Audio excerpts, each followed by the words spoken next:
কেউ যদি প্রচন্ড ক্ষুধার্ত থাকে, এত বেশি ক্ষুধার্ত যে তিনি আসলে এই মুহূর্তে খাবার না খেয়ে নামাজে দাঁড়ালে তার খাবারের দিকে মনটা ঝুলে থাকবে, এই লেভেলের ক্ষুধার্ত যদি থাকে, আবার অপরদিকে খাবারও এসে প্রস্তুত হয়, তাহলে এই ব্যক্তি আগে খাবার খাবে, তারপরে নামাজ পড়বে।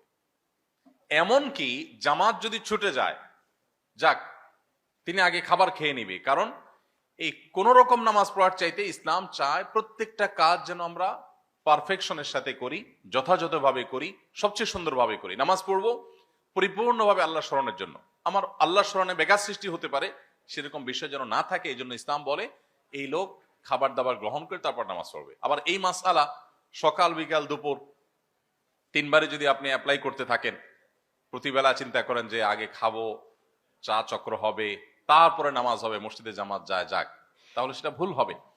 এটা হলো যে ব্যক্তি একেবারে ভয়ঙ্কর লেভেলের ক্ষুধার্ত, খাবারের জন্য তিনি অনেক প্রতীক্ষা ছিলেন, বহু প্রতীক্ষার পর খাবার এসে পৌঁছেছে, তাহলে সেক্ষেত্রে তিনি এটা করবেন।